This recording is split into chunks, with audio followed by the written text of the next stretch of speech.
जय हिंद दोस्तों, स्वागत है आपका अपने चैनल तीरू शिक्षा में। दोस्तों, आज सीआरपीएफ कांस्टेबल ट्रेड्समैन के इंपॉर्टेंट क्वेश्चन का पार्ट 5 रहेगा। अगर आपने बाकी के पार्ट्स नहीं देखा है तो सभी वीडियो आपको सीआरपीएफ कांस्टेबल ट्रेड्समैन की प्लेलिस्ट में मिल जाएगी। तो चलिए शुरू करते हैं। आज का हमारा पहला प्रश्न, भारत के संविधान में कितने अनुच्छेदों में समानता के अधिकार का उल्लेख किया गया है? तो इसका सही उत्तर है 5। अगला प्रश्न, 28 नवंबर 2022 तक आत्मनिर्भर भारत रोजगार योजना के तहत जम्मू और कश्मीर में कितने लाभार्थी लाभान्वित हुए? तो इसका सही उत्तर है 19.34 हजार। अगला प्रश्न, 2014 से दिसंबर 2022 की अवधि के दौरान विज्ञान और इंजीनियरिंग में पीएचडी पूर्ण करने वाले लोगों की संख्या के मामले में भारत दुनिया में तीसरे स्थान पर है। क्रमशः पहले और दूसरे स्थान पर रहने वाले देश कौन से हैं? तो पहले नंबर पर यूएस है और दूसरे नंबर पर चीन है। अगला प्रश्न, जब सालबाई की संधि पर हस्ताक्षर किए गए थे तब बंगाल के गवर्नर जनरल कौन थे? तो इसका सही उत्तर है वॉरेन हेस्टिंग्स। अगला प्रश्न, नारोजी फरदोनजी, दादाभाई नारोजी, एस बंगाली और अन्य लोगों द्वारा रहनुमाई मजदायसन सभा की स्थापना कब की गई थी? तो इसका सही उत्तर है 1851 में। अगला प्रश्न, कौन सा राज्य 5वें खेलो इंडिया यूथ गेम्स का मेजबान है? तो उसका सही उत्तर है मध्य प्रदेश। अगला प्रश्न, भारत में कोयना जल विद्युत संयंत्र कहाँ स्थित है? तो इसका सही उत्तर है महाराष्ट्र में। अगला प्रश्न, कैरागीन का एक उदाहरण है? तो इसका सही उत्तर है लाल शैवाल।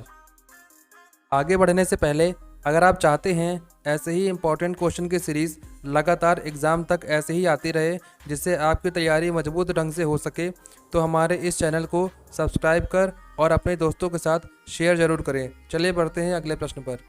कर्क रेखा कितने भारतीय राज्य से होकर गुजरती है? तो इसका सही उत्तर है 8 राज्यों से। कौन कौन से हैं? गुजरात, राजस्थान, मध्य प्रदेश, छत्तीसगढ़, झारखंड, पश्चिम बंगाल, त्रिपुरा और मिजोरम। अगला प्रश्न, किस राज्य में लोक नृत्य तरंगमोल की उत्पत्ति हुई थी? तो उसका सही उत्तर है गोवा में। अगला प्रश्न, नादुपुरा पाडलगल कहाँ का प्रसिद्ध लोक संगीत है? तो ये तमिलनाडु का प्रसिद्ध लोक संगीत है। अगला प्रश्न, शरीर के अवशेषों को प्रतिष्ठापित करने के लिए बनाए गए बौद्ध स्तूपों को डैश के रूप में जाना जाता है? तो उसको हम शारीरिका के नाम से जानते हैं।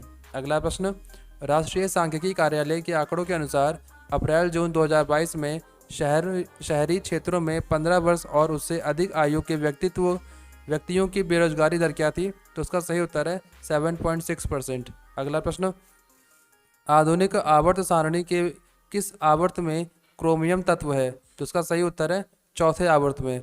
अगला प्रश्न, भारत के केंद्रीय बजट 2022-23 के अनुसार केन बेतवा लिंक परियोजना के कार्यान्वयन के लिए कितना परिव्यय आवंटित किया गया है? तो उसका सही उत्तर है 1400 करोड़।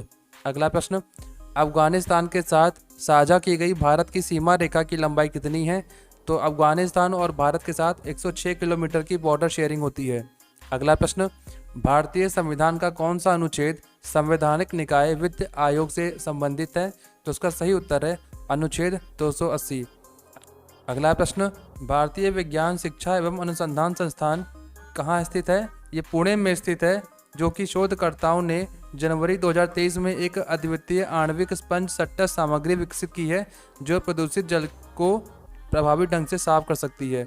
तो ये भारतीय विज्ञान शिक्षा एवं अनुसंधान संस्थान पुणे में स्थित है। अगला प्रश्न, IG drones Veer Surendra Sai university of technology परिसर में निर्मित एक स्टार्टअप फर्म है जिसने जनवरी 2023 में भारत का पहला 5G ड्रोन विकसित किया है। यह स्टार्टअप कहाँ स्थित है? तो यह स्टार्टअप ओडिशा में स्थित है। अगला प्रश्न, कौन सी अरावली पहाड़ियों की सबसे ऊंची चोटी है? तो उसका सही उत्तर है गुरु शिखर। अगला प्रश्न, एक मुगल बादशाह के रूप में अकबर का राज्याभिषेक कब हुआ था? तो अकबर का राज्याभिषेक 1556 में हुआ था।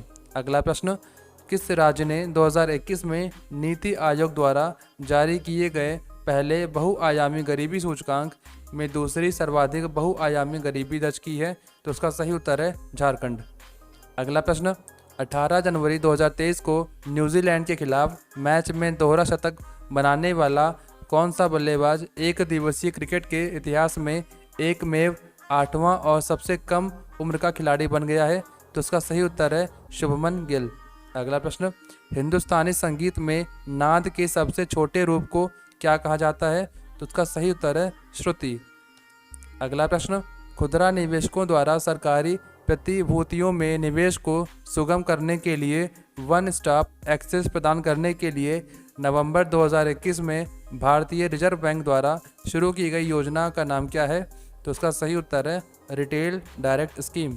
अगला प्रश्न, कौन सा मणिपुर का एक लोक नृत्य है? तो इसका सही उत्तर है खुबक इशी।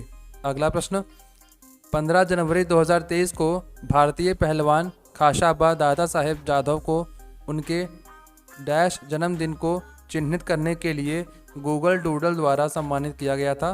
तो उसका सही उत्तर है 97वें जन्मदिन के अवसर पर। अगला प्रश्न, दिल्ली सल्तनत के इल्तुतमिश ने टंका और जीतल के सिक्कों को प्रचलित किया। जीतल किस धातु से बनाया जाता है? तो उसका सही उत्तर है तांबा से। अगला प्रश्न, 1526 ईस्वी में बाबर ने किस स्थान पर काबुली बाग मस्जिद का निर्माण करवाया था? तो उसका सही उत्तर है पानीपत में। अगला प्रश्न, भारतीय लोक सेवा अधिनियम किस वर्ष में अधिनियमित किया गया था? तो उसका सही उत्तर है 1861 में। अगला प्रश्न, किस राज्य में हड़प्पा स्थल बनावली और राखीगढ़ी स्थित है? तो उसका सही उत्तर है हरियाणा में। अगला प्रश्न, विद्युत क्षेत्र में सुधार लाने के लिए विद्युत मंत्रालय द्वारा 2021 में कौन से नियम अधिसूचित नहीं किए गए थे? तो उसका सही उत्तर है विद्युत नियमावली। अगला प्रश्न, भारत के उपराष्ट्रपति का 2022 का चुनाव कौन से नंबर का राष्ट्रपति चुनाव था? तो उसका सही उत्तर है 16वें। 2022 में 16वां उपराष्ट्रपति चुनाव हुआ था। अगला प्रश्न, करेंसी नोट और सिक्कों को हम और किस नाम से जानते हैं? तो उसका सही उत्तर है फिएट मुद्रा। अगला प्रश्न, प्रधानमंत्री नरेंद्र मोदी ने 26 नवंबर 2022 को भारत के सर्वोच्च न्यायालय में संविधान दिवस समारोह के दौरान जिला न्यायपालिका के लिए S3 वास वेबसाइटों की शुरुआत की। S3 वास में प्रयुक्त S शब्द का क्या मतलब है? तो हम देखते हैं कि S3 वास का फुल फॉर्म क्या है। तो इसका फुल फॉर्म है सिक्योर, स्केलेबल एंड सुगम्य वेबसाइट एज अ सर्विस। अगला प्रश्न, भारत सरकार खान मंत्रालय की वार्षिक रिपोर्ट 2021-22 के अनुसार 2019 में लौह अयस्क के उत्पादन के मामले में विश्व में भारत की रैंकिंग क्या थी? तो उसका सही उत्तर है चौथी रैंकिंग थी। अगला प्रश्न, 30 जून 2022 को स्वीडन में स्टॉकहोम डायमंड लीग 2022 में आयोजित पुरुषों की भाला फेंक स्पर्धा में नीरज चोपड़ा द्वारा बनाया गया राष्ट्रीय रिकॉर्ड क्या है? तो नीरज चोपड़ा ने 89.94 मीटर भाला फेंका था। अगला प्रश्न, कौन सी शैली एक ताल, तीन ताल, झपल ताल आदि में धीमी और तेज ताल की संगीत शैली है जिसमें आलाप, बोल तान और तान शामिल है? तो उसका सही उत्तर है ख्याल। अगला प्रश्न, यूनेस्को ने छऊ नृत्य को मानवता की अमूर्त संस्कृति विरासत की प्रतिनिधि सूची में किस वर्ष शामिल किया था? तो उसका सही उत्तर है 2010 में। अगला प्रश्न, शब्द ऑस्ट्रिया और ओसलकुलम किससे संबंधित है? तो ये पॉरीफेरा से संबंधित है। अगला प्रश्न, 2 नवंबर 2022 तक भारत में कितने कायाकल्प अवार्डी केंद्र हैं? तो इसका सही उत्तर है 13,825। अगला प्रश्न, 2 फरवरी 2023 तक की स्थिति के अनुसार कितने राज्यों, केंद्र शासित प्रदेशों में यह सुविधा है कि जहां लोग एम्बुलेंस बुलाने के लिए टेलीफोन नंबर 108 या 102 डायल कर सकते हैं? तो इसका सही उत्तर है 35। अगला प्रश्न, लिंग आधारित हिंसा का उन्मूलन विषय के साथ नई चेतना पहल बदलाव की नामक महीने भर चलने वाला अभियान सभी भारतीय राज्यों, केंद्र शासित प्रदेशों में जन आंदोलन के रूप में डैश तक आयोजित किया गया था? तो उसका सही उत्तर है 25 नवंबर से 23 दिसंबर तक आयोजित किया गया था। अगला प्रश्न, giant mid wave radio telescope के सिद्धांत किसके सिद्धांत पर आधारित है? तो उसका सही उत्तर है ब्रह्मांडीय रेडियो तरंगों का पता लगाना। अगला प्रश्न, जनगणना 2011 के अनुसार देश की कुल जनसंख्या में बच्चों 0 से 6 वर्ष का अनुपात कितना था? तो उसका सही उत्तर है 13%। अगला प्रश्न, जनवरी 2023 में मणिपुर के मार्जिंग पोलो कॉम्प्लेक्स में पोलो खिलाड़ी मार्जिंग की 120 फीट ऊंची प्रतिमा का उद्घाटन किसने किया?